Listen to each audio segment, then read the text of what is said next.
السلام عليكم ورحمة الله وبركاته. إن الحمد لله رب العالمين والعاقبة للمتقين والصلاة والسلام على رسوله الكريم وعلى آله وصحبه أجمعين ومن تبعه بإحسان إلى يوم الدين. أما بعد، فأعوذ بالله من الشيطان الرجيم. واتبع ما يوحى إليك واصبر حتى يحكم الله وهو خير الحاكمين. وقال تعالى: واصبر فإن الله لا يضيع أجر المحسنين. قال رسول الله صلى الله عليه وسلم: عجبا لأمر المؤمن إن أمره كله خير، إن أصابته سراء فشكر فكان خيرا له، وإن أصابته ضراء صبر فكان خيرا له. رب اشرح لي صدري ويسر لي أمري واحلل عقدة من لساني يفقهوا قولي. அளவற்ற அருளாளனும் நிகரற்ற அன்புடையவனுமாகிய ஏக இறைவன் அல்லாஹ்வின் திருப்பெயரால் ஆரம்பிக்கின்றேன். கணியத்திற்குரிய அல்லாஹ் நல்லடியார்களே, அன்பிற்குரிய சகோதர சகோதரிகளே, அல்லாஹ் நேசிக்கக்கூடிய கூட்டம் என்ற தலைப்பின் கீழ் நேற்றைய தினத்தில் அல்லாஹ்வின் புறத்திலிருந்து சோதனை வரும் பொழுது அந்த சோதனையிலே வெற்றி காணக்கூடியவர்கள் அல்லாஹ்வினுடைய நேசத்திற்கு உரியவர்களாக ஆவார்கள் என்பதை பார்த்தோம். இந்த உலகத்திலே அல்லாஹ் ஒரு மனிதனை சோதிப்பான். ஒரு மனிதனை அல்லாஹ் சோதிக்கின்றான், ஒரு முஃமினை சோதிக்கின்றான் என்று சொன்னால் அவன் அல்லாஹ் அவனை நேசிக்கின்றான் என்பதற்கு அது அடையாளமாக இருக்கின்றது என்பதை குர்ஆன் மற்றும் ஹதீஸினுடைய அடிப்படையிலே நாம் பார்த்தோம். இவ்வாறு நமக்கு சோதனைகள் வரும் பொழுது ஒரு முஃமின் எப்படி இருக்க வேண்டும், எப்படிப்பட்ட வழிமுறையை கையாள வேண்டும் என்பதையும் இந்த மார்க்கம் நமக்கு கற்றுத் தருகின்றது. சோதனைகள், கஷ்டங்கள், துன்பங்கள் என்று வரும் பொழுது அந்த நேரத்திலே பொறுமையாக இருப்பது, பொறுமையை கடைபிடிப்பது ஒரு முஃமினின் மீது கட்டாய கடமை என்பதை இஸ்லாம் நமக்கு வலியுறுத்துகின்றது. சகோதர சகோதரிகளே, அல்லாஹ் சுப்ஹானஹு வ தஆலா அல்லாஹ்வின் தூதர் ஸல்லல்லாஹு அலைஹி வஸல்லம் அவர்களுக்கு கூறுகின்றார்: வஸ்பிர் வத்தபி மா யூஹா இலைக வஸ்பிர் ஹத்தா யஹ்கும் அல்லாஹு பைனஹும் ஹத்தா யஹ்கும் அல்லாஹு வ ஹுவ கைருல் ஹாக்கிமீன். நபியே, உங்களுக்கு எதனை நாம் வஹியாக இறக்குகின்றோமோ அதனை நீங்கள் பின்பற்றுங்கள். இன்னும் நீங்கள் பொறுமையாக இருங்கள். இதுவரை ஹத்தா யஹ்கும் அல்லாஹ் தீர்ப்பு வழங்கும் வரை. நீங்கள் எந்த மக்களோடு வாழ்ந்து கொண்டிருக்கின்றீர்களோ, எந்த மக்களோடு உங்களுடைய வாழ்க்கையை ஓடிக்கொண்டிருக்கின்றதோ, அன்றாடம் எவர்களை நீங்கள் பார்த்துக் கொண்டிருக்கின்றீர்களோ அவர்களிடமிருந்து உங்களுக்கு ஏராளமான துன்பங்களும் கஷ்டங்களும் வந்து கொண்டுதான் இருக்கும். இதற்கு தீர்ப்பு வழங்கக்கூடியவன் யார்? இதற்கு தீர்வை கொடுக்கக்கூடியவன் யார்? அல்லாஹ் தான் இதற்கு தீர்வை கொடுக்கின்றான். ஆகவே நபியே, நீங்கள் பொறுமையாக இருங்கள் என்று அல்லாஹ் சுப்ஹானஹு வ தஆலா கூறுகின்றார். பொறுமை கூட யாருக்காக ஒரு மனிதன் பொறுமையாக இருக்க வேண்டும்? ஒரு சில நேரங்களிலே ஒரு வருடத்திலே ஒருவனை எதிர்ப்பதற்கு சக்தி இருக்கார். தன்னை விட வலிமை மிக்கவனாக இருப்பான், அந்தத்திலே உயர்ந்தவனாக இருப்பான், பதவி உடையவனாக இருப்பான். அவனை எதிர்த்து விட்டால் நமக்கு கஷ்டம் ஏற்படும் என்று வரும் பொழுது அவன் அந்த நேரத்திலே பொறுமையை கடைபிடிப்பான்.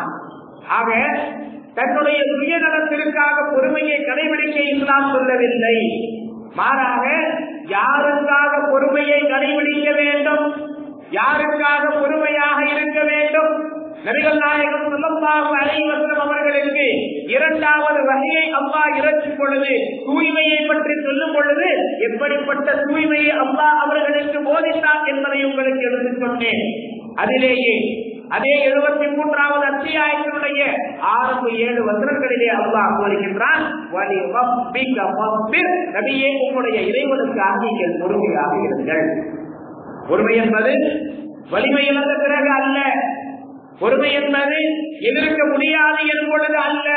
உங்களிடத்திலே வலிமை இருக்கும் பொழுது, உங்களிடத்திலே எதிர்க்க முடியும் என்று இருக்கும் பொழுது அல்லாஹ்விற்காக நீங்கள் பொறுமையாக இருக்கின்றீர்களே, இப்படிப்பட்ட பொறுமைதான் அல்லாஹ்வை நேசத்திற்கு, அல்லாஹ்விடத்திலே உங்களை நேசத்திற்கு உரியவர்களாக ஆக்கும் என்பதை அல்லாஹ் எடுத்துக் கூறுகின்றான்.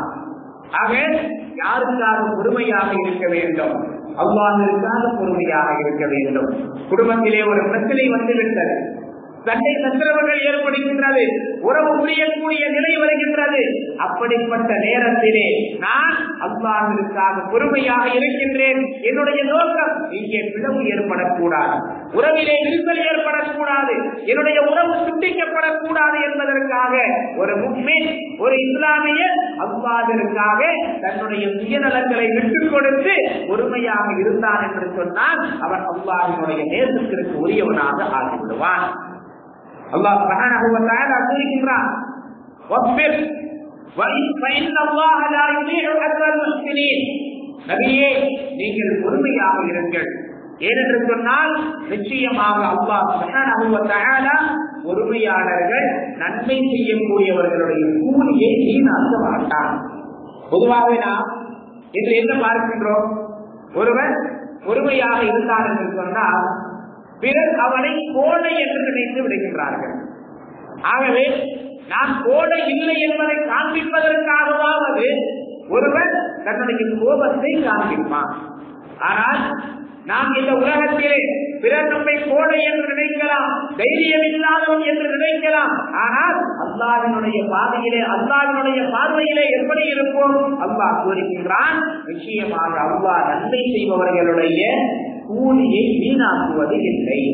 அல்லாஹ்வுக்காக நீங்கள் பொறுமையோடு இருந்தீர்கள் என்று சொன்னால் அந்த நேரத்திலே அல்லாஹ் சுப்ஹானஹு வ தஆலா உங்களுடைய கூலியை வீணாக்க மாட்டான் என்று அல்லாஹ் வாக்குறுதி அளிக்கின்றான். அலி ரலியல்லாஹு அன்ஹு அவர்கள் ஒருவரை ஒரு போர்க்களத்திலே ஒருவனை வீழ்த்துகின்றார்கள். வீழ்த்தி அவன் மீது அமர்ந்து, அவனை படுக்க வைத்து அவன் மீது அமர்ந்து அவனை கொல்லுவதற்காக செல்லக்கூடிய நேரத்திலே, அவனை பழிவாங்கக்கூடிய நேரத்திலே அவன் அலி ரலியல்லாஹு அன்ஹு அவர்களுடைய முகத்திலே துப்பி விடுகின்றான். அலி ரலியல்லாஹு அவர்களுடைய முகத்திலே தன்னுடைய எச்சிலை துப்பி விடுகின்றான். அலி ரலியல்லாஹு அன்ஹு அவர்கள் உடனடியாக அவனை விட்டுவிட்டார்கள். அவனை கொலை செய்யவில்லை. போர்க்களம் என்று சொன்னாலே எதிரியை சந்தித்தால் அவனை தாக்குவதுதான் நோக்கம்.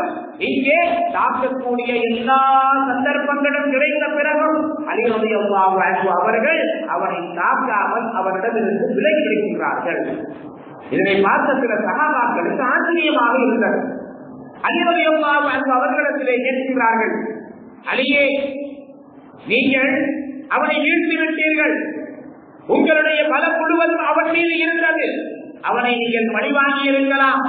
ஒன்று, போர்க்களத்திலே உங்களை எதிர்த்தான், இரண்டாவது உங்களுடைய முகத்தின் மீது துப்பிவிட்டான். ஆக இன்னும் கோபம் அதிகமாக உங்களுக்கு இருந்திருக்கும். ஆகவே நீங்கள் அவனை பழிவாங்காமல் எதற்காக விட்டீர்கள் என்று கேட்கும் பொழுது அலி ரலியல்லாஹு அன்ஹு அவர்கள் கூறுகின்றார்கள், நான் அவனை வீழ்த்தி அவனை கொல்ல சென்றேனே, அதுவரை யாருக்காக தெரியுமா? அல்லாஹ்விற்காக. அவன் அல்லாஹ்வினுடைய மார்க்கத்தை எதிர்த்தான், போர்க்களத்திலே இஸ்லாமியர்களை எதிர்த்தான், இஸ்லாமியர்களை அழிக்க வேண்டும் என்று அவன் கங்கணம் கட்டி கொண்டு வந்தான். ஆகவே தற்காப்பிற்காக நான் அவனிடத்திலே போர் செய்தேன். அவன் என்னிடத்திலே தோற்கக்கூடிய நிலையிலே அவனை வீழ்த்தி விட்டேன், அவனை கொல்லுவதற்கு முயன்று விட்டேன், முற்பட்டு விட்டேன். ஆனால் எப்பொழுது அவன் என்னுடைய முகத்தின் மீது துப்பினானோ, அவனுடைய எச்சிலை அவன் உமிழ்ந்தானோ, அப்பொழுதிருந்து அவன் எனக்கு கோபத்தை ஏற்படுத்திவிட்டான். என்னுடைய முகத்திலே துப்பியதன் காரணமாக எனக்கு கோபம் வந்து விட்டது. அடுத்த நிமிடம் நான் அவனை கொலை செய்தால், அவனிடத்திலே பழி வாங்கினால், அது அல்லாஹ்விற்காக இல்லை, பிறகு யாருக்காக? என்னுடைய சுயநலத்திற்காக. என் மீது துப்பினான் அல்லவா, அதற்காகத்தான் நான் அவரிடத்திலே பழிவாங்கியதாக ஆகிவிடும். ஆகவேதான் எனக்காக நான் யாரையும் பழிவாங்க கூடாது என்பதற்காக நான் அவனை விட்டுவிட்டேன் என்று அலி ரலியல்லாஹு அன்ஹு அவர்கள் சொல்லியிருக்கிறார்கள். ஆக பொறுமை என்பது இப்படி இருக்க வேண்டும். தனக்கு ஒரு நஷ்டம் என்று வரும் பொழுது, தன்னை ஒருவன் தாக்கும் பொழுது, தனக்கு ஒருவன் இழிவை ஏற்படுத்தும் பொழுது அல்லாஹ்விற்காக பொறுமையாக இருக்க வேண்டும். அல்லாஹ்வுடைய மார்க்கம் என்று வரும் பொழுது மார்க்கம் நமக்கு என்ன கற்றுக் கொடுக்கின்றதோ, எந்த வரப்பை நமக்கு சொல்லிக் கொடுக்கின்றதோ அதனை நாம் பின்பற்ற வேண்டும் என்பதை இதன் மூலமாக நாம் விளங்கிக் கொள்ளலாம்.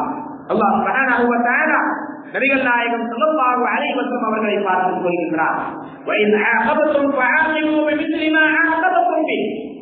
நீங்கள் ஒருவரிடத்திலே பழி வாங்கினீர்கள் என்று சொன்னார், ஒருவர் உங்களை அடித்து விட்டான், துன்புறுத்தி விட்டான், பழிவாங்கக்கூடிய நேரம் வந்துவிட்டது என்று சொன்னார், அதற்கான சந்தர்ப்பம் உங்களுக்கு கிடைத்தால் அந்த நேரத்திலே நீங்கள்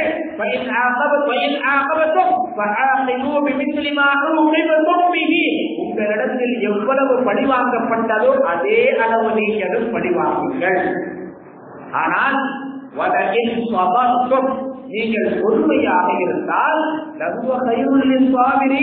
பொறுமையாளர்களுக்கு இதுவே சிறந்தது என்று அல்லாஹ் சொல்கிறார். உங்களை ஒருவன் தாக்கிவிட்டால் கூட பொறுமையாக இருந்தீர்கள் என்று சொன்னால் அதுதான் சிறந்தது என்று அல்லாஹ் சுப்ஹானஹு வ தஆலா நமக்கு எடுத்துக் கூறுகின்றார். சகோதர சகோதரிகளே, ஆக பொறுமையாக இருப்பது என்பது எப்படிப்பட்ட வேலை தெரியுமா? அல்லாஹ் கூறுகின்றான், நபியே, உமக்கு என்னென்ன கஷ்டங்கள் வருகின்றதோ, இந்த மக்கள் என்னென்ன துன்பங்களை கொடுக்கின்றார்களோ அதற்காகவெல்லாம் நீங்கள் பொறுமையாக இருங்கள். ஏனென்று சொன்னால் அது உறுதிமிக்க காரியங்களில் உள்ளதாக இருக்கின்றது. எல்லோராலும் பொறுமையாக இருக்க முடியாது, எல்லோரும் பொறுமையை கடைபிடிக்க முடியாது. அல்லாஹ் யாருக்கு உறுதியை கொடுத்திருக்கின்றானோ, எவர்களுடைய உள்ளத்திலே உறுதி இருக்கின்றதோ, ஈமான் உறுதியாக இருக்கின்றதோ, எவர்கள் உறுதி மிக்கவர்களாக இருக்கின்றார்களோ அவர்கள் தான் பொறுமையாக இருக்க முடியும் என்பதை அல்லாஹ் சுப்ஹானஹு வ தஆலா எடுத்துக் கூறுகின்றார். சகோதர சகோதரிகளே, ஆக பொறுமையாக இருப்பது என்பது சாதாரணமான விஷயம் அல்ல. பொறுமையாக இருப்பது ஒரு முஸ்லிமுடைய பண்பு. உறுதிமிக்கவர்கள் தான் இதனை கடைபிடிக்க முடியும் என்பதை அல்லாஹ் எடுத்துச் சொல்லி, நபியே, நீங்கள் உறுதிமிக்கவர்களில் இருக்கின்றீர்கள், பொறுமையாக இருங்கள் என்று அல்லாஹ் கூறுகின்றார். பொறுமை என்பது ஒரு முஸ்லிமுடைய பண்பு மட்டுமல்ல, அவர்களுடைய கேடயமாகவும் ஆயுதமாகவும் இருக்கின்றது. ஒருவனை போர்க்களத்திலே தாக்குவது, சண்டை வந்துவிட்டால் ஒருவனை தாக்குவது என்பது அவனிடத்திலே இருக்கக்கூடிய பெரிய ஆயுதம் அல்ல. மாறாக அவன் பொறுமையாக இருப்பதுதான் அவனிடத்திலே இருக்கக்கூடிய மிகப்பெரிய ஆயுதம் என்பதை அல்லாஹ் சுப்ஹானஹு வ தஆலா எடுத்துக் கூறுகின்றான். அல்லாஹ் நம்மை பார்த்து சொல்லுகின்றான், யா அய்யுஹல்லதீன ஆமனூ, நம்பிக்கை கொண்ட மக்களே, இஸ்தஈனூ பிஸ்ஸப்ரி வஸ்ஸலாஹ், நீங்கள் அல்லாஹ்விடத்திலே பொறுமையை கொண்டும் தொழுகையை கொண்டும் உதவி தேடுங்கள். இன்னல்லாஹ மஅஸ் ஸாபிரீன், நிச்சயமாக அல்லாஹ் பொறுமையாளர்களுடன் இருக்கின்றான். உங்களுக்கு ஒரு கஷ்டம் வந்து விட்டால், ஒரு துன்பம் வந்து விட்டால், ஒரு சோதனை வந்து விட்டால், உங்களுக்கு ஏதேனும் கோபம் வந்து விட்டால், யார் மீதாவது உங்களுக்கு கோபம் ஏற்பட்டு விட்டால் நீங்கள் உடனடியாக என்ன செய்யுங்கள்? அல்லாஹ்விடத்திலே உதவி தேடுங்கள். எப்படி உதவி தேடுங்கள்? பொறுமையை கொண்டு உதவியை தேடுங்கள். உங்களிடத்திலே வலிமை இருக்கின்றது, ஆனால் பழிவாங்காதீர்கள். உங்களால் எதிர்க்க முடியும், ஆனால் பழிவாங்காதீர்கள். உங்களுடைய மனைவியின் மீது உங்களுக்கு சக்தி இருக்கின்றது, இருந்தாலும் அவர்களை துன்புறுத்தாதீர்கள். பொறுமையாக இருங்கள். பொறுமையை கொண்டு அல்லாஹ்விடத்திலே உதவி தேடுங்கள். பொறுமையை கொண்டு நீங்கள் அல்லாஹ்விடத்திலே உதவி தேடுங்கள். ஏனென்று சொன்னால், இன்னல்லாஹ மஅஸ் ஸாபிரீன், அல்லாஹ் யாருடன் இருக்கின்றான்? பொறுமையாளர்களுடன் அல்லாஹ் இருக்கின்றான். எப்படி பொறுமையாளர்களை அல்லாஹ் நேசிக்கின்றானோ அதே போன்று பொறுமையாளர்களோடு அல்லாஹ் இருப்பதாக வாக்குறுதி அளிக்கின்றான். சகோதர சகோதரிகளே, ஆகவேதான் பொறுமை உறுதிமிக்க காரியங்களில் ஒன்றாக இருக்கின்றது. அல்லாஹ் ஒருவனோடு இருக்கின்றான் என்று சொன்னால் அவரிடத்தில் எப்படிப்பட்ட உயர்ந்த பண்பு இருக்க வேண்டும் என்பதை யோசிக்க வேண்டும். பொறுமை போன்ற மிகப்பெரிய பண்பு நம்மிடத்திலே இருந்தால் அல்லாஹ் நம்மோடு இருப்பான். குறிப்பாக ஒரு முஸ்லிம் என்று சொன்னால் அவனிடத்திலே பொறுமை மிக மிக அவசியம். ஒரு முஸ்லிம் அல்லாதவன் பொறுமையை இழந்தால் அது ஆசிரியத்திற்குரியது அல்ல. ஆனால் ஒரு முஸ்லிம் பொறுமையை இழந்து விட்டால் ஆசிரியத்திற்குரியது. ஏன் தெரியுமா? ஒரு முஸ்லிமுக்கு அவர் முஸ்லிமாக வாழ்வது மட்டுமல்ல, அல்லாஹ்வினுடைய மார்க்கத்தை பிற மக்களுக்கு எடுத்துச் சொல்லக்கூடிய கடமையும் இருக்கின்றது. அல்லாஹ்வினுடைய மார்க்கத்தை பிற மக்களுக்கு எடுத்துச் சொல்ல வேண்டும் என்று சொன்னால் ஒரு முஸ்லிமிடத்திலே பொறுமை மிக மிக அவசியமான ஒன்றாக இருக்கின்றது. எல்லா நபிமார்களையும் எடுத்துக்கொண்டார், அவர்களிடத்திலே பொறுமை இருந்தது. நபிகள் நாயகம் ஸல்லல்லாஹு அலைஹி வஸல்லம் அவர்களை எடுத்துக்கொண்டால் அவர்களிடத்திலும் பொறுமை இருந்தது. அழைப்பு பணியை செய்ய வேண்டும் என்று சொன்னால், அல்லாஹ்வினுடைய மார்க்கத்தை பிற மக்களுக்கு எடுத்துச் செல்ல வேண்டும் என்றால், நாம் உண்மையான முஸ்லிமாக வாழ வேண்டும் என்று சொன்னால் பொறுமையாக இருக்க வேண்டும். ஏனென்றால் சத்தியத்தை மக்களுக்கு எடுத்துச் சொல்லும் பொழுதுதான் துன்பங்கள் வரும். சத்தியத்தை மக்களுக்கு எடுத்துச் செல்லும் பொழுதுதான் கஷ்டங்கள் வரும். சத்திய மார்க்கத்தின் பக்கம் மக்களை அழைக்கும் பொழுதுதான் அவர்கள் நம்மை திட்டுவார்கள், அடிப்பார்கள், ஏளனம் செய்வார்கள், கேலி செய்வார்கள், இழிவுபடுத்துவார்கள். சகோதரிகளே, நபிகள் நாயகம் ஸல்லல்லாஹு அலைஹி வஸல்லம் அவர்கள் 40 ஆண்டு காலம் அந்த மக்களுக்கு மத்தியிலே வாழ்ந்தார்கள். அந்த மக்கள் அல்லாஹ்வின் தூதர் ஸல்லல்லாஹு அலைஹி வஸல்லம் அவர்களை எப்படி நினைத்துக் கொண்டிருந்தார்கள்? மிக உயர்ந்த மனிதர், பொய்யே பேசாதவர், உண்மையை மட்டுமே பேசக்கூடியவர், நம்பிக்கைக்குரியவர். பேங்க் இல்லாத நேரத்திலே, லாக்கர் இல்லாத நேரத்திலே, சிலருடைய சொத்துக்களை அபகரிக்கக்கூடிய காலகட்டத்திலே இதோ இந்த முஹம்மது இருக்கின்றாரே, இவரிடத்திலே உங்களுடைய பொருட்களை ஒப்படையுங்கள், நீங்கள் கேட்கக்கூடிய நேரத்திலே அப்படியே அதனை முழுமையாக உங்களிடத்திலே ஒப்படைப்பார் என்ற நம்பிக்கைக்குரியவர் என்ற பட்டத்தை கொடுத்தார்கள். ஆனால் 40 வயது கழித்து அல்லாஹ்வின் தூதர் ஸல்லல்லாஹு அலைஹி வஸல்லம் அவர்கள் சஃபா மலைக்குன்றின் மீது நின்று கொண்டு அந்த மக்களை அழைத்தார்களே, மக்களே வாருங்கள், நான் உங்களை விட உயரமான இடத்திலே இருக்கின்றேன், எனக்கு பின்னால் பள்ளத்தாக்கு இருக்கின்றது, அங்கிருந்து ஒரு படை உங்களை தாக்குவதற்காக வருகின்றது என்று சொன்னால் நீங்கள் நம்புவீர்களா என்று கேட்கும் பொழுது நாங்கள் நம்புவோம். ஏன் என்று சொன்னால் உங்களிடத்திலே பொய்யை நாங்கள் கேட்டதில்லை, உங்களுடைய நாவிலிருந்து பொய்யே வந்ததில்லை என்று சொன்ன பொழுது அல்லாஹ்வின் தூதர் ஸல்லல்லாஹு அலைஹி வஸல்லம் அவர்கள் அந்த மக்களை சத்தியத்தின் பக்கம் அழைக்கின்றார்கள், அல்லாஹ்வின் மார்க்கத்தின் பக்கம் அழைக்கின்றார்கள். மக்களே, உங்களுடைய இறைவன் ஒருவன் தான். நீங்கள் உறங்குவதை போன்று நீர் உறங்கிவிட்டால் எப்படி எழுகின்றீர்களோ அதே போன்று இறந்த பிறகு மீண்டும் நீங்கள் எழுப்பப்படுவீர்கள் என்று நபிகள் நாயகம் ஸல்லல்லாஹு அலைஹி வஸல்லம் அவர்கள் அந்த மக்களுக்கு அல்லாஹ்வின் மார்க்கத்தை எடுத்துச் சொல்லும் பொழுது அபூ லஹப் என்ன சொன்னார்? தப்பல்லக யா முஹம்மத் சாகிரல் யௌம் அலிஹாதா ஜமஅத்தனா, முஹம்மதே, இன்று முழுவதும் உனக்கு கேடு உண்டாகட்டும், இதற்குத்தான் நீ எங்களை ஒன்று சேர்த்தாயா? அதற்கடுத்து அந்த மக்கள் என்னென்ன சொல்ல ஆரம்பித்தார்கள்? சாதித் என்று சொன்ன நாவுகள், அதி என்று சொன்ன நாவுகள் எல்லாம் அடுத்து அல்லாஹ்வின் தூதர் ஸல்லல்லாஹு அலைஹி வஸல்லம் அவர்களை மஜ்னூன், இவர் பைத்தியக்காரர், சாஹிர் சூனியக்காரர், ஷாயிர் கவிஞர் என்று அல்லாஹ்வின் தூதர் ஸல்லல்லாஹு அலைஹி வஸல்லம் அவர்களை தூற்ற ஆரம்பித்து விட்டார்கள். இவை அனைத்தையும் கேட்டு அல்லாஹ்வின் தூதர் ஸல்லல்லாஹு அலைஹி வஸல்லம் அவர்கள் கோபப்படவில்லை. நபிகள் நாயகம் ஸல்லல்லாஹு அலைஹி வஸல்லம் அவர்கள் பொங்கியடவில்லை. அவர்களை யாரெல்லாம் திட்டுகின்றார்களோ, கேலி பண்ணுகிறார்களோ, யாரெல்லாம் நபிகள் நாயகம் ஸல்லல்லாஹு அலைஹி வஸல்லம் அவர்களை தூற்றினார்களோ அவர்களுக்கு எதிராக நபிகள் நாயகம் ஸல்லல்லாஹு அலைஹி வஸல்லம் அவர்கள் மிகப்பெரிய படையெல்லாம் திரட்டவில்லை, பொறுமையாகவும் அமைதியாகவும் இருந்தார்கள். எந்த அளவிற்கு பொறுமையாகவும் அமைதியாகவும் இருந்தார்கள்? நபிகள் நாயகம் ஸல்லல்லாஹு அலைஹி வஸல்லம் அவர்கள் மட்டுமல்ல, சஹாபாக்களுக்கும் இதே நிலைதான். துன்புறுத்தப்பட்டார்கள்.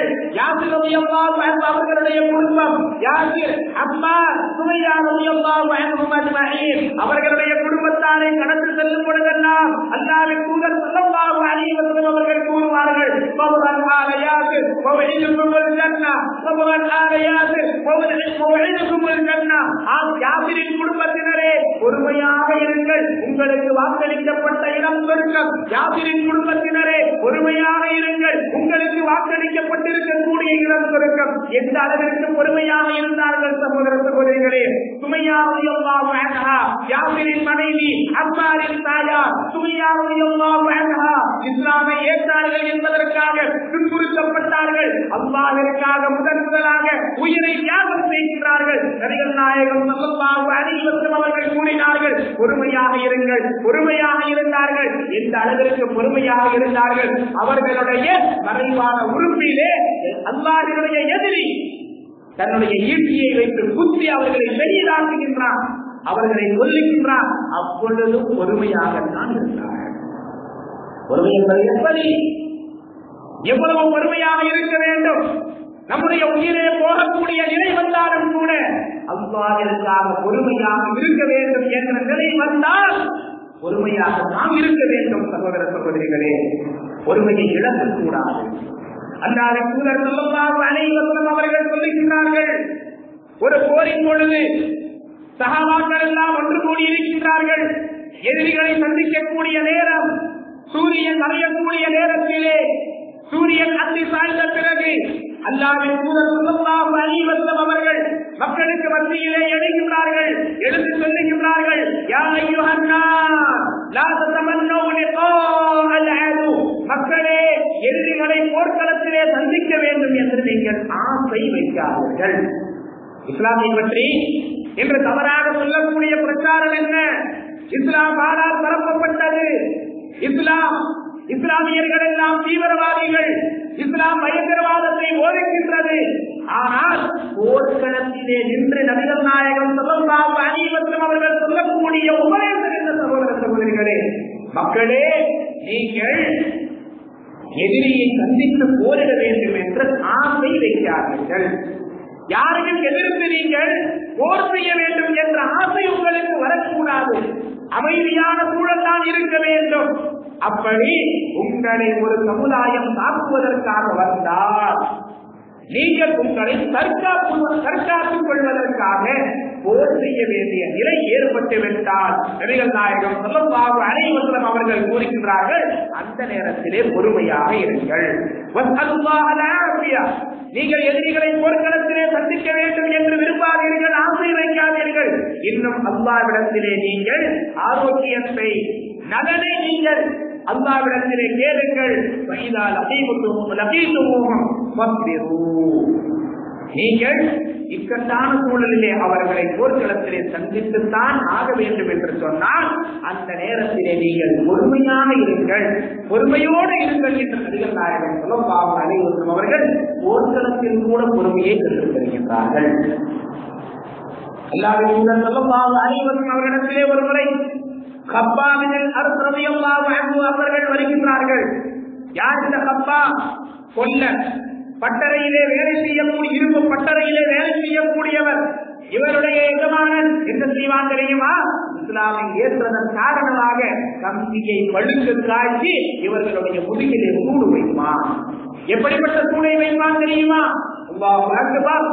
நம்முடைய வீடுகளிலே பெண்கள் சமைக்கும் பொழுது லேசாக கடுகு தெரிந்து விட்டார், லேசாக எண்ணெய் அவர்கள் மீது பட்டுவிட்டார், அந்த எரிச்சலை அவர்களால் தாங்கிக் கொள்ள முடிவது இல்லை, அந்த சூட்டை தாங்கிக் கொள்ள முடிவது இல்லை. ஏன்?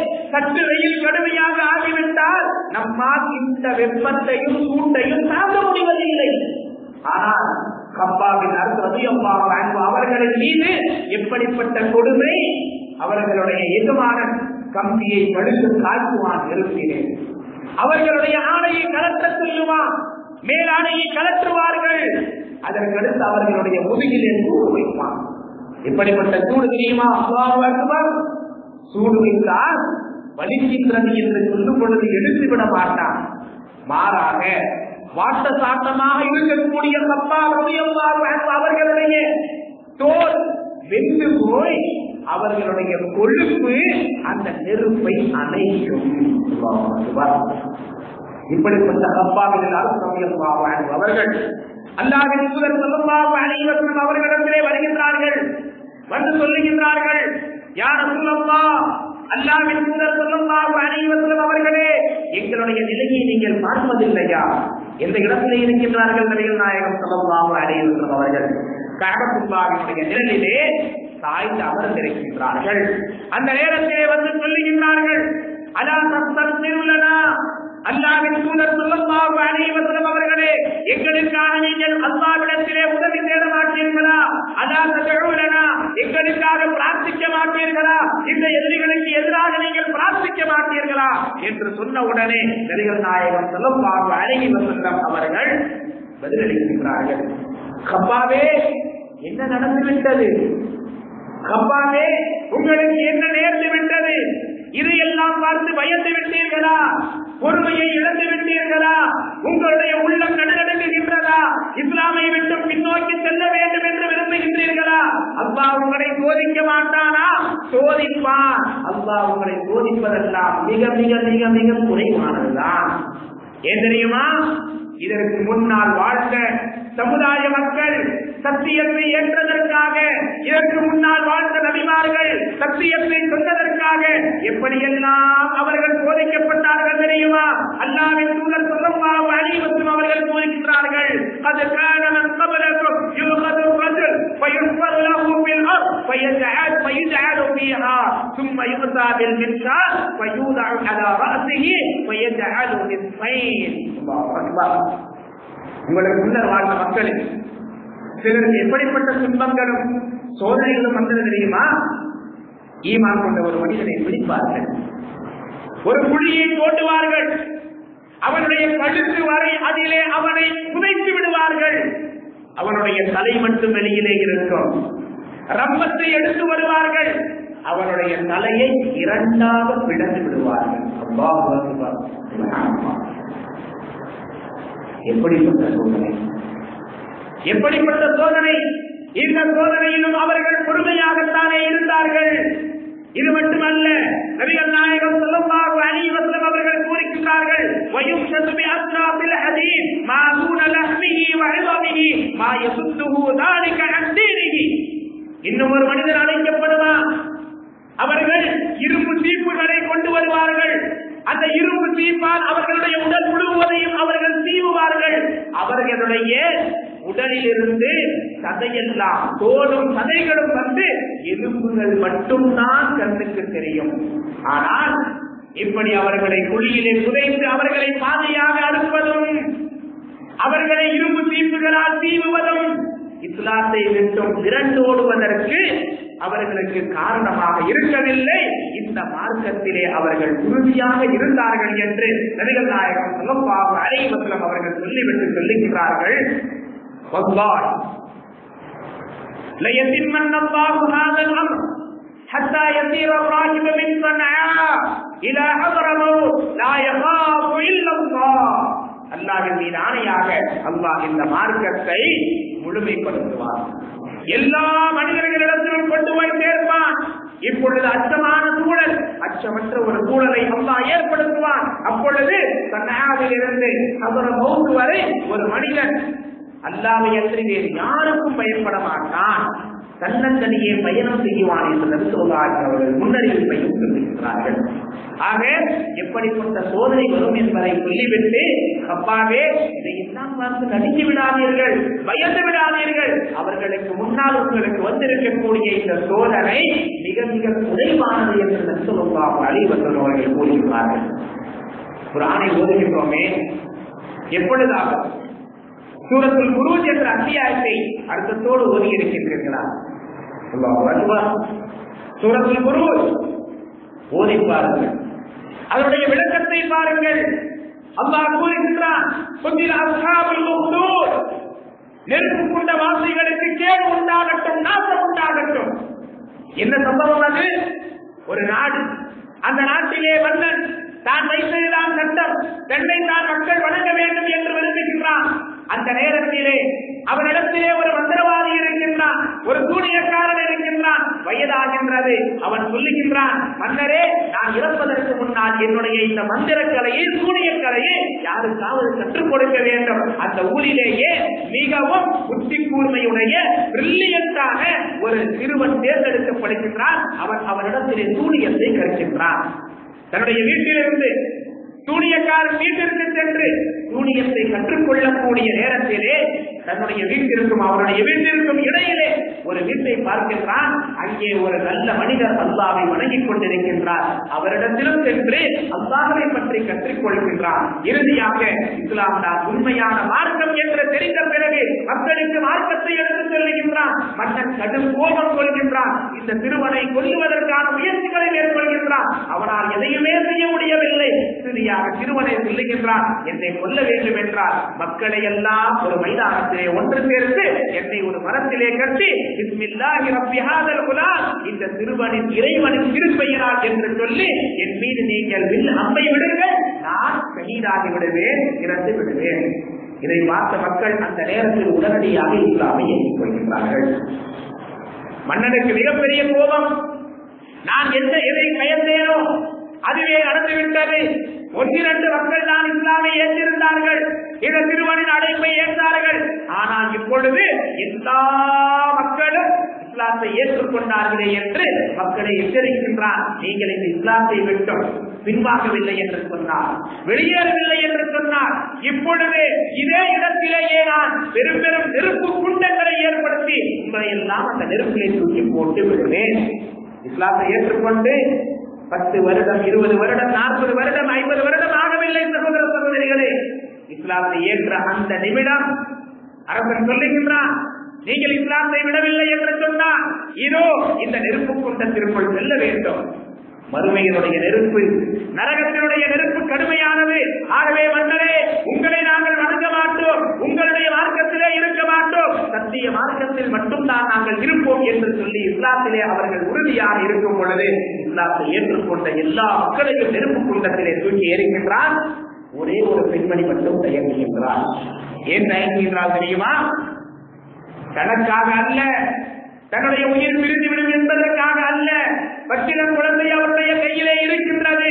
நான் நெருப்பிலே விழுந்து நான் மாற்றிவிடலாம், ஆனால் இந்த குழந்தை எதற்காக நெருப்பிற்கு செல்ல வேண்டும் என்று தயங்குகின்றார். அல்லாஹ் தன்னுடைய அத்தாட்சியை காட்டுகின்றார். அந்த குழந்தை பேசுகின்றது, யா உம்மா யுஸ்பிரி, எனது அருமை தாயே பொறுமையாக இரு, நீ பயப்படாதே, கவலைப்படாதே.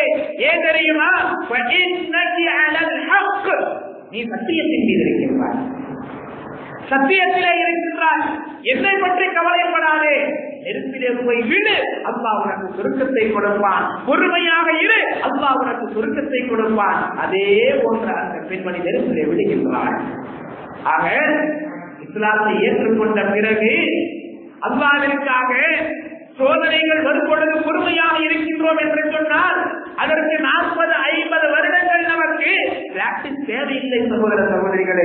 ஆனால் வேதனைக்குரிய விஷயம் என்ன தெரியுமா? 40-50 ஆண்டுகள் ஆன பிறகும் நம்மிடத்திலே பொறுமை வருவது இல்லை. மூசா அலைஹிஸ்ஸலாமுடைய காலத்திலே ஒரு சம்பவம் நிகழ்ந்தது. மூசா அலைஹிஸ்ஸலாத்து வஸ்ஸலாம் அவர்கள் சூனியங்களை வீசுகிறார்கள் என்று பிராமண மக்களை திசை திருப்புகின்றார். அந்த நேரத்திலே எல்லா சூனியர்களும் ஒன்று சேர்க்கப்படுகின்றார்கள். மூசா அலைஹிஸ்ஸலாம் அவர்களும் தங்களுடைய அற்புதத்தை காண்பிக்கின்றார்கள். இறுதியாக சூனியக்காரர்கள் அனைவரும் பிராமணத்திலே மிகப்பெரிய சன்மானத்தை வாங்க வேண்டும் என்று வந்தவர்கள் எல்லாம் இஸ்லாத்தை ஏற்றுக்கொள்கின்றார்கள். பிராமணன் கேட்கின்றான், ஆமத்தும் கபலகன் ஆன நடக்கும், நான் உங்களுக்கு அனுமதி கொடுப்பதற்கு முன்பாகவே நீங்கள் இஸ்லாத்தை ஏற்றுக்கொண்டீர்களா? எங்களுடைய இறைவனை நாங்கள் வணங்குவதற்கு உன்னிடத்திலே அதற்கு அனுமதி கேட்க வேண்டும் என்று இதுவரைக்கும் இஸ்லாத்தை ஏற்றுக்கொள்ளக்கூடிய முந்தைய நிமிடம் வரைக்கும் நீதான் எங்களுடைய மிகப்பெரிய இறைவன் என்று சொல்லிக் கொண்டிருந்தவர்கள் இஸ்லாத்தை ஏற்றுக்கொண்ட பிறகு என்ன சொல்லுகின்றார்கள்? நாங்கள் எங்களை படைத்த இறைவனுக்கு சஜிதா செய்வதற்கு உன்னிடத்திலே என்ன அனுமதியை கேட்க வேண்டும்? கடும் கோபம் கொண்டு பிராமணன் சொல்லுகின்றான், நீங்கள் மூசாவினுடைய வழியை விடவில்லை என்று சொன்னார், இஸ்லாத்தை விட்டு வெளியேறவில்லை என்று சொன்னார், உங்களை மாதுகால் மாதுகை எடுத்து கடுவேற்றுவேன், மரத்திலே தொங்க விடுவேன், மாதுகால் மாதுகை எடுத்து தூக்கிவிடுவேன் என்று சொல்லுகின்றான். அதற்கு அந்த மக்கள் பயந்து விடவில்லை, இஸ்லாத்தை ஏற்றார்கள். மைதானத்திலே ஒன்று கூடியிருக்கின்றார்கள். இன்னும் தொடவில்லை, நோன்பு வைக்கவில்லை, ஜகாத் கொடுக்கவில்லை, ஹஜ் செய்யவில்லை, இன்னதர கடமைகளை செய்யவில்லை, அல்லாஹ்வை பற்றி முழுமையாக அறிந்து கொள்ளவில்லை, தியாகங்களை எல்லாம் எதுவும் மிகப்பெரிய அளவிலே செய்யவில்லை. இஸ்லாத்தை பார்த்தார்கள். அவர்கள் மூசா அலைஹிஸ்ஸலாம் அவருடைய அற்புத இதுதான் உண்மை என்று நினைத்தார்கள். உடனடியாக சஜ்ஜாவிலே விழுந்தார்கள். அடுத்த நிமிடமே மிகப்பெரிய இடி விழுகின்றது. உங்களுடைய மார்கை எடுத்து விடுவேன், பிராவுனே என்ன வேண்டுமானாலும் செய்து கொள். நாங்கள் பயப்படக்கூடியவர்கள் அல்ல. அதே போன்று மார்கை எடுத்தான். பொறுமையாக இருந்தார்கள். கைகள் வெட்டப்படும் பொழுது, கால்கள் வெட்டப்படும் பொழுது பொறுமையை இழக்கவில்லை, இஸ்லாத்தை விடவில்லை, மாறாக பொறுமையாக இருந்தார்கள். அல்லாஹ் அவர்களுக்கு சொர்க்கத்தை வாக்குறுதியளிக்கின்றார். ஆக பொறுமை என்பது ஒரு முஃமினுடைய வாழ்க்கையிலே அவனுடைய மிகப்பெரிய ஆயுதமாக, ஈமானினுடைய கேடயமாக இருக்கின்றது என்பதை நாம் விளங்கிக் கொள்ள வேண்டும். பொறுமையை வலியுறுத்தியும் அதே போன்று பொறுமையாக இருப்பதற்கும் குர்ஆனிலும் ஹதீஸிலும் எவ்வளவு விஷயங்கள் வருகின்றன தெரியுமா? சுப்ஹானல்லாஹ், ஒன்றல்ல இரண்டல்ல. பொறுமை என்பதையே அல்லாஹ் சுப்ஹானஹு வ தஆலா மூமின்களையும் முனாஃபிக்குகளையும் பிரித்து அறிவிப்பதற்கான ஒரு வழியாகத்தான் ஆக்கி வைத்திருக்கின்றான். குர்ஆனிலே அல்லாஹ் கூறுகின்றான், மா கான அல்லாஹு லியதரல் முஃமினீன அலா மா அன்தும் அலைஹி ஹத்தா யமீஸல் கபீஸ மினத் தையிப். மூமின்கள் இப்பொழுது எந்த நிலையிலே இருக்கின்றார்களோ அதே நிலையில் அல்லாஹ் சுப்ஹானஹு வ தஆலா அவர்களை விடக்கூடியவன் அல்ல. இப்பொழுது சிரமத்திலே இருக்கின்றார்கள், கஷ்டத்திலே இருக்கின்றார்கள், ஆனால் இறுதி வரை அல்லாஹ் இப்படியே வைக்க மாட்டான். எதற்காக இந்த சோதனைகள் தெரியுமா? லியமீஸல் கபீஸ ஹத்தா யமீஸல் கபீஸ மினத் தையிப். தூய்மையிலிருந்து அசுத்தத்தை வெளியேற்றுவதற்காக சோதனைகள் வரும் பொழுது யாருடைய உள்ளத்திலே ஈமான் இல்லையோ, ஈமானிலே குறை இருக்கின்றதோ, யாருடைய உள்ளத்திலே நோய் இருக்கின்றதோ அவர்கள் இதிலிருந்து வெளியேறி விடுவார்கள். ஆக அசுத்தத்தை வெளியேற்றுவதற்காகத்தான் இந்த சோதனை என்று அல்லாஹ் சுப்ஹானஹு வ தஆலா கூறுகின்றான். ஆக அல்லாஹ் நம்மை சோதிக்கின்றான் என்று சொன்னால் நம்முடைய ஈமான் உறுதியாக இருக்கின்றதா இல்லையா என்பதை அல்லாஹ் நமக்கு பார்க்கின்றான் என்பதை நாம் விளங்கிக் கொள்ள வேண்டும். நபிகள் நாயகம் ஸல்லல்லாஹு அலைஹி வஸல்லம் அவர்கள் கூறுகின்றார்கள், மா யஸாலு பலாஉ பில் முஃமினி வல் முஃமினதி ஃபீ நஃப்ஸிஹி வ வலதிஹி வ மாலிஹி ஹத்தா யல்கா அல்லாஹு தஆலா வ மா அலைஹி கஃபீஅ. சோதனை ஒரு முஃமினுக்கு எப்பொழுது வரைக்கும் இருக்கும் தெரியுமா?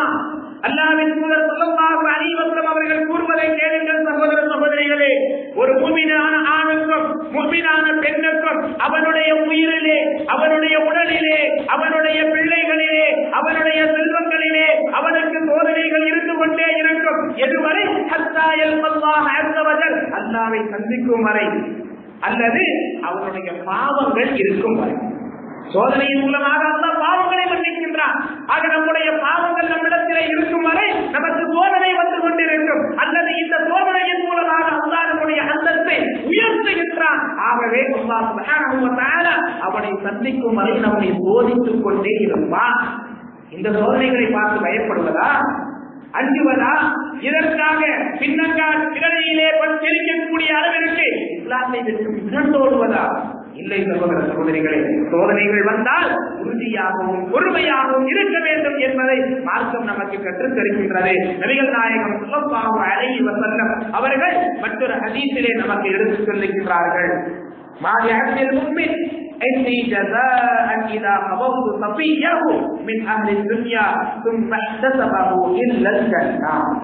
ஒரு அடியானிடத்திலே குழந்தை பிறக்கும் பொழுது அல்லாஹ் சுப்ஹானஹு வ தஆலா அவனுடைய குழந்தையை எடுத்துக்கொண்டார், மரணத்தை கொடுத்து விட்டார்.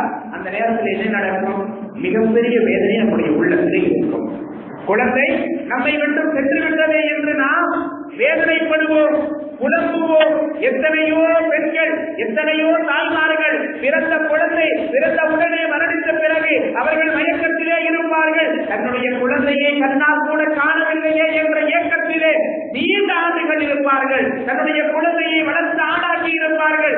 6 வயது, 8 வயதிலே, 10 வயதிலே அந்த குழந்தை திடீரென்று மரணித்துவிடும். அல்லாஹ் சுப்ஹானஹு வ தஆலா கூறுகின்றான், இப்படி அல்லாஹ் தன்னுடைய அடியாரிடத்திலிருந்து ஒரு குழந்தையை எடுத்துக்கொண்டால் அல்லாஹ் அவர்களுக்கு என்ன தருகின்றான்? அவர்கள் அதனை நன்மையாக கருதினார்கள் என்று சொன்னார், பொறுமையாக இருந்தார்கள் என்று சொன்னார், அதற்கு பகரமாக அல்லாஹ் அவர்களுக்கு சொர்க்கத்தை கொடுக்கின்றான். அதற்கு பகரமாக அல்லாஹ் எதை கொடுக்கின்றான்?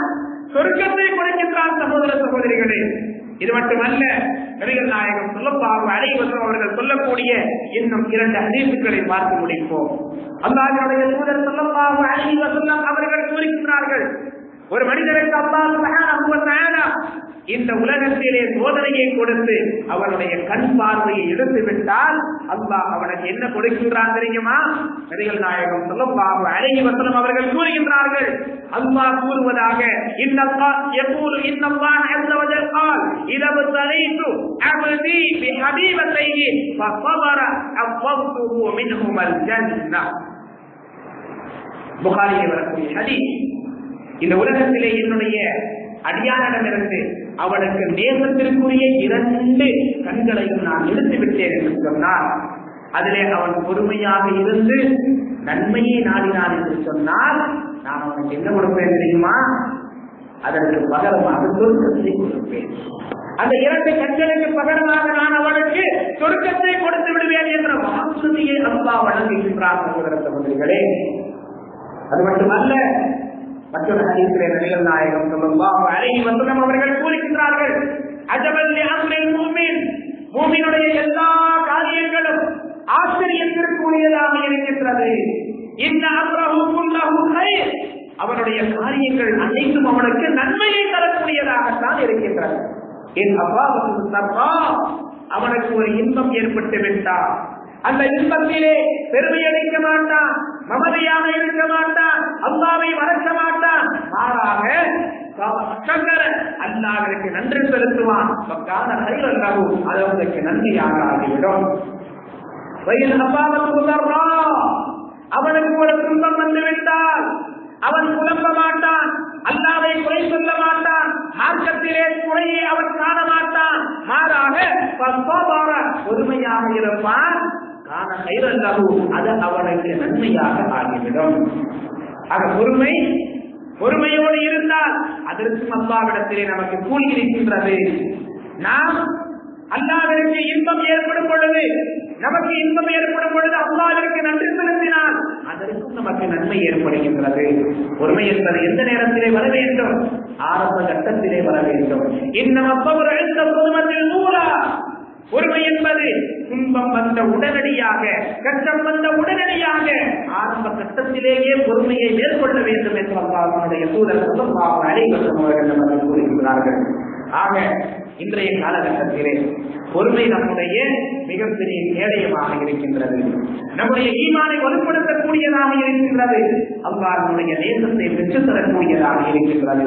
நம்முடைய தனிப்பட்ட விஷயமாக இருந்தாலும் சரி, குடும்ப விஷயமாக இருந்தாலும் சரி, சமூக விஷயமாக இருந்தாலும் சரி, எப்படிப்பட்ட விஷயத்திலும் பொறுமையை இழந்துவிடக் கூடாது.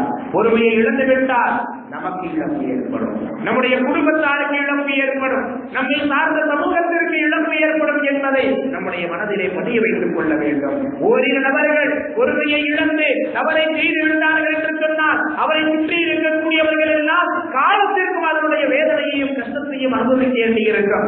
ஆகவே பொறுமை வேண்டும் என்றால் நம்மிடத்திலே நிதானம் இருக்க வேண்டும். நிதானத்தை கடைபிடித்தால் நிச்சயமாக அல்லாஹ் நமக்கு பொறுமையை கொடுப்பான். நாம் அல்லாஹ்விற்காக பொறுமையாக இருந்தோம் என்று சொன்னால், பொறுமையை கடைபிடித்தோம் என்று சொன்னால் அல்லாஹ் சுப்ஹானஹு வ தஆலா நம்மை நேசிப்பான், சொர்க்கத்தை கொடுப்பான், அவனுடைய அருள்களை நமக்கு வழங்குவான் என்பதை அல்லாஹ்வினுடைய வாக்குறுதி சகோதரர்களே. ஆகவே அல்லாஹ்வினுடைய நேசத்தை பெறுவதற்காக பொறுமையாக இருக்க வேண்டும். எப்படிப்பட்ட இக்கட்டான சூழல் வந்தாலும் நிதானத்தை கடைபிடித்து பொறுமையோடு இருந்தோம் என்று சொன்னால் அல்லாஹ்வினுடைய அருள், அவனுடைய நேசம், அவனுடைய சொர்க்கம் நமக்கு கிடைக்கும். அப்படிப்பட்ட நல்ல மக்களாக, பொறுமையை பேணக்கூடிய மக்களாக அல்லாஹ் என்னையும் உங்களையும் நம்முடைய குடும்பத்தாரையும் எல்லா முஸ்லிமான ஆண்களையும் பெண்களையும் அல்லாஹ் ஆகிய செய்வானாக. ஆமீன். வஆஹிரு தஅவானா அல்ஹம்துலில்லாஹி ரப்பில் ஆலமீன். வஸல்லல்லாஹு அலா நபியினா முஹம்மத். வஸ்ஸலாமு அலைக்கும் வரஹ்மத்துல்லாஹி வபரகாத்துஹு.